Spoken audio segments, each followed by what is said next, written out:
Wow, that is incredibly rare to have 5 American presidents in the same room together, and even rarer to have Donald and Melania in the same room together. Kudos to President Carter. The Democrats have lost millions of people. They've gone crazy. Honestly, I think they're crazy. What's happened to them, I don't know. They suffer major Trump derangement syndrome, and it's turned out to be... Donald Trump just did the one thing you should never do: get roasted by Desi Lydic. Yes, the same woman who can deliver a punchline with the precision of a guided missile just exposed Trump and Melania so hard that Mar-a-Lago might need an emergency paint job. And now, apparently, Trump is plotting revenge like a reality show villain stuck in a hair salon. Grab your popcorn, because this roast isn't just spicy, it's nuclear. Just think about what happened here. America voted this guy out in 2020. And what has he done since then? He tried to overthrow the government. He was convicted of 34 felonies. He spent an entire campaign promising vengeance against his enemies. And they say, we don't need him, freedom, freedom. He's a dictator, he's a dictator. A lot of people are saying maybe we like a dictator. I don't like a dictator. I'm not a dictator. I'm a man with great common sense, and I'm a smart person. Trump has had feuds with everyone from late-night hosts to world leaders, but this one might break the charts. Desi Lydic, the woman who can take politics, celebrity absurdity, and a bad comb-over and turn it into a 90-second explosion of comedy, went after him with a ferocity that makes Twitter look like a polite book club. This really feels like it's spiraling out of control. It seems like the smart move is to back off this whole thing. But Trump's team has been adamant that they will stay the course. This is not a negotiation. It's not the kind of thing you can negotiate away. I don't think there's any chance that President Trump's going to back off his tariffs. The president made it clear yesterday this is not a negotiation. Trump posted this morning, my policies will never change.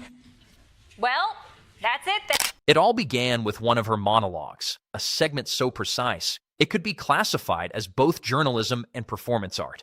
The audience laughed, the internet went viral, and somewhere in Trump Tower, the president squinted at a screen, trying to figure out how anyone could publicly describe him as a cross between a fire hydrant and a failed TikTok trend.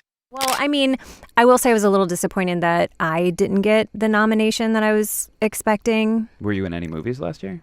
Mm-mm. No? All right. Well, that's probably the first problem. Well, you would think, but if there's one thing that Trump taught us, it's that whoever does win the Oscar, I can just invade their territory and take it from them. Or you can get them to give it to you because you deserved it. Through that would be good. Manipulation. Yes. Yes, and bribery tactics. Maria Corina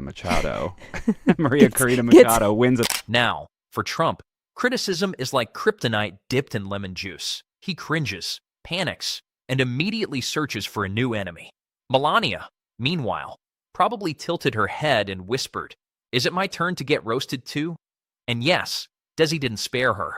In one line, she managed to make the First Lady look like she just discovered boredom exists in real life. Let's kick things off with a historic day in Washington, D.C., where former President Jimmy Carter's funeral was being held in the Washington National Cathedral. And look, I don't know how you measure the life of a man, whether through their personal accomplishments or the lives they touch, but if you measure a life by the VIP guest list at your funeral, then Jimmy Carter was a pimp! Funeral services fit for a president. Today's funeral service bringing together. Imagine Trump pacing the Mar-a-Lago halls in gold silk pajamas, whispering to his reflection in the mirror, "She can't do this." Who gave her permission to point out my bad hair days and my obsession with my own rallies? Meanwhile, Melania might have been practicing her neutral face technique in a corner, pretending the world's most public humiliation wasn't happening in HD. Desi's humor doesn't just poke fun. It operates like a mirror to the absurdity of fame, power, and ridiculousness. Every joke hits, and every jab resonates because she doesn't just tell you Trump is ridiculous.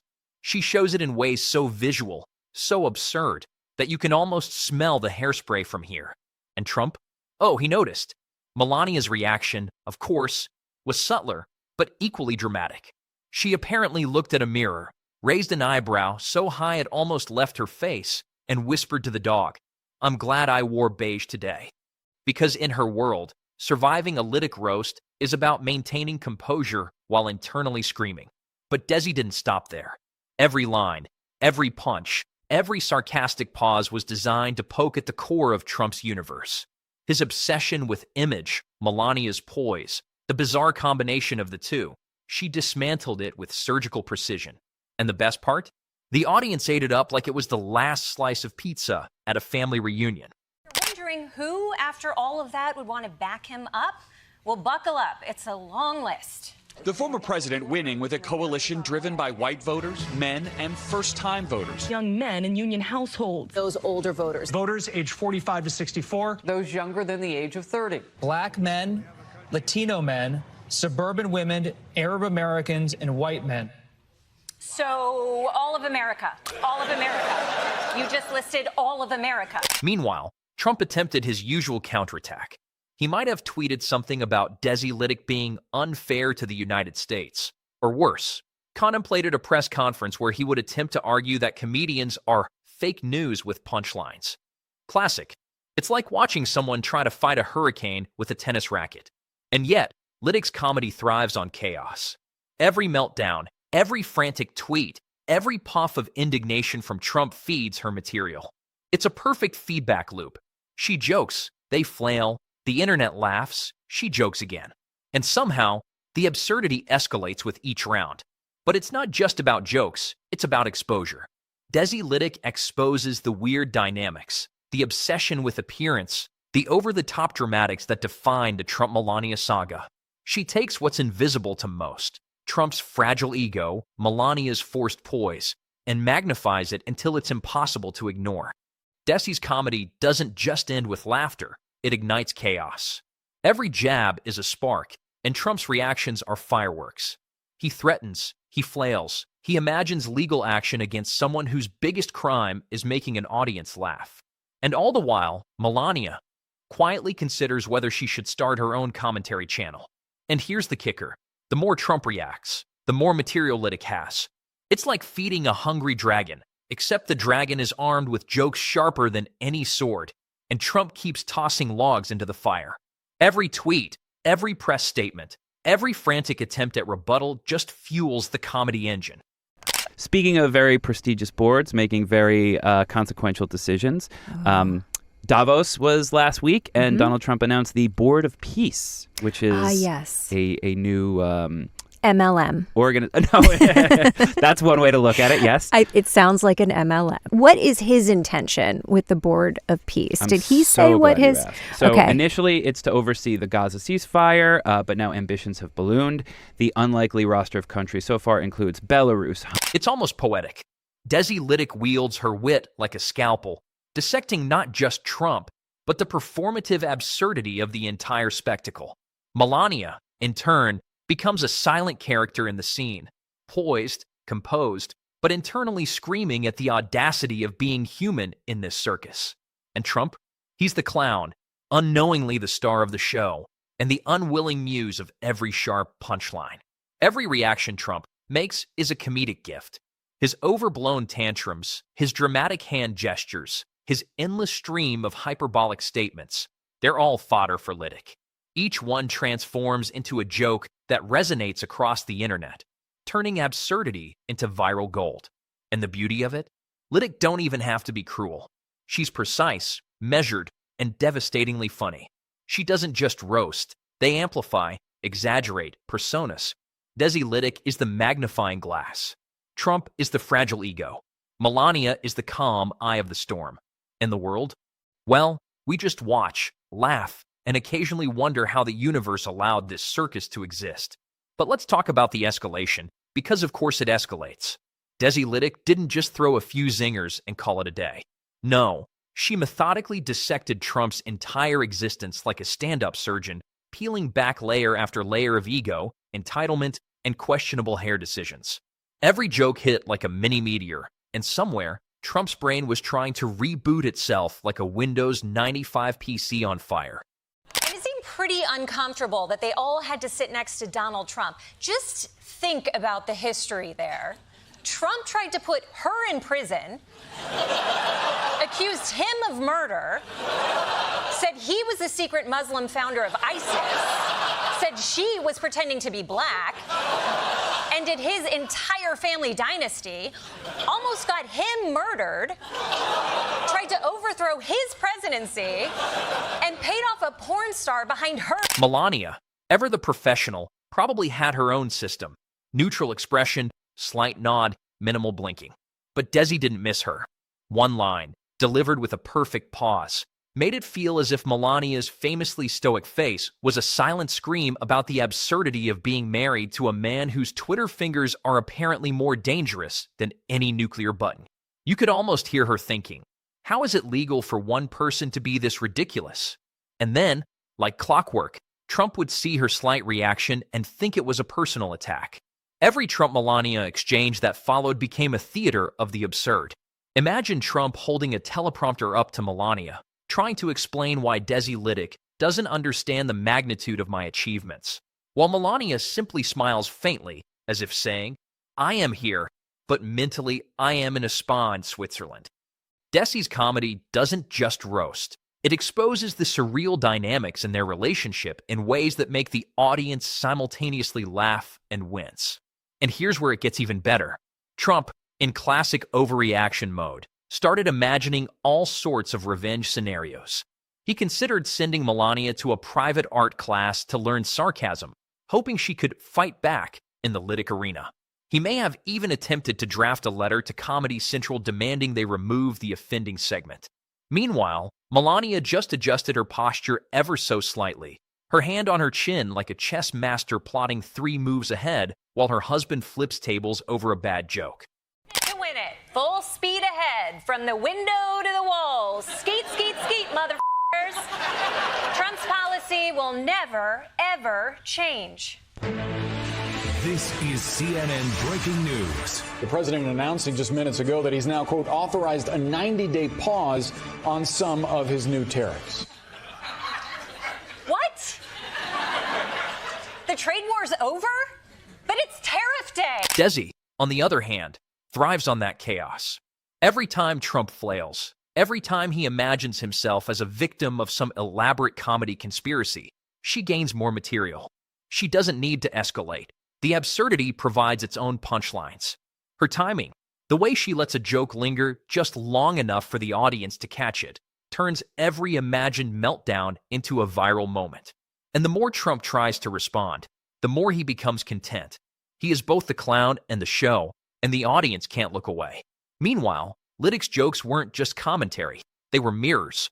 She showed the world Trump's insecurities, his obsession with image, and Melania's perfect poise in a light so bright it made everyone squint. One line about Trump's penchant for dramatic gestures sent the audience very stable.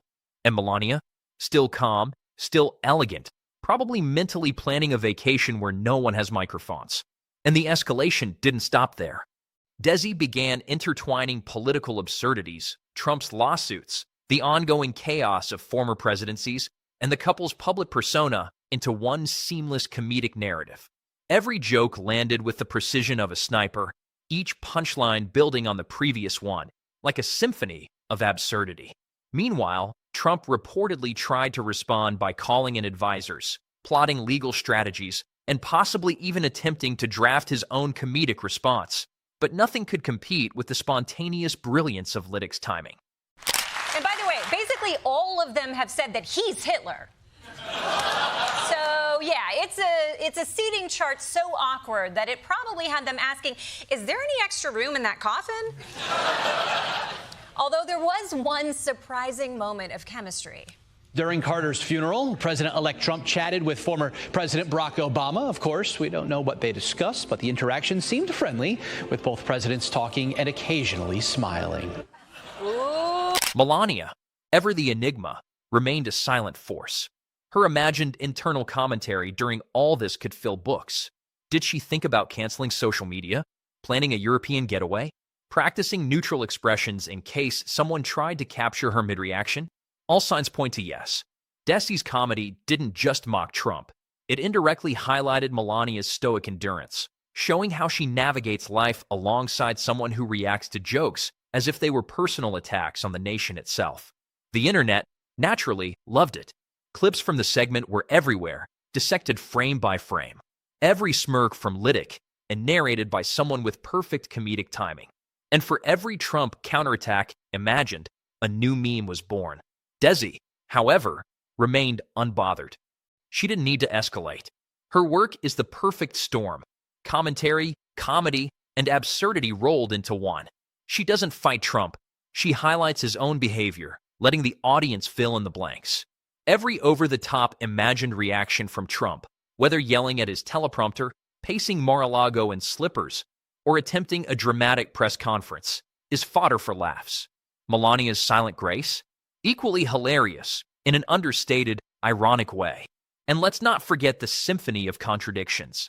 Trump, trying to appear powerful, overcompensates. Melania, trying to appear calm, achieves a form of unintentional comedic brilliance.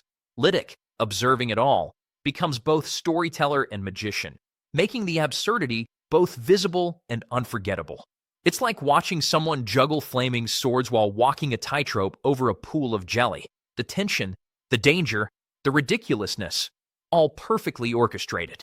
My legs for this. Now I have to grow it all back. But hey, at least we can buy things from China again, right? I mean, Amazon Prime, here I come. Notably, though, the president is raising the tariff applied to China from the United States to 125% effective immediately. So this pause applies to other countries, not China. Hey Siri, cancel 1,000 air fryers. At some point, Trump probably started imagining ways to win the narrative, maybe commissioning a life-size statue of himself holding a golden MAGA hat, or trying to organize a counter-roast featuring conservative comedians. While Melania practices her Mona Lisa smile for maximum ironic effect. Perhaps he even considered enlisting a team of lawyers to interpret comedy as defamation. Meanwhile, Desi's audience laughs harder, and the internet, fueled by every imagined tantrum and subtle eyebrow raise, explodes in memes, GIFs, and viral clips. At the heart of it, this isn't just comedy. It's a cultural magnifying glass. Desi Lydic exposes the fragility of image, the absurdity of public personas, and the bizarre interplay between fame, power, and perception. Trump becomes a caricature of himself, Melania a study in restraint, and Lydic the orchestrator, turning chaos into controlled, perfectly timed hilarity. And the beauty? This cycle never ends. The more material Lydic gains, the more Melania endures, the more ironic brilliance is exposed. And we, the audience, watch it all unfold in a symphony of absurdity that feels both inevitable and surreal. So, Desi, I am going to put you on the spot. Quick Daily Show podcast pop quiz. Who will be the chairman of the Donald Trump Board of Peace? Scrooge McDuck. No. Oh. Incorrect. Shoot. You get 5 more guesses.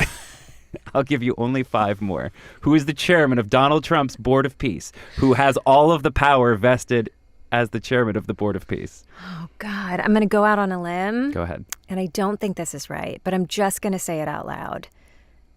Donald J. Trump. It's correct. By now, even the most hardened Trump supporter can't deny the strange perfection of it. Every imagined tantrum, every overreaction, every silent eyebrow raise feeds the narrative.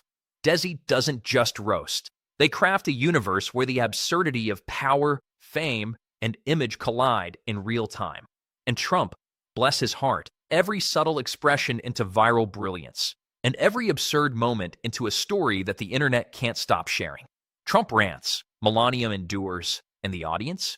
They laugh until their sides hurt, watching a reality show that is equal parts political farce, cultural commentary, and human absurdity.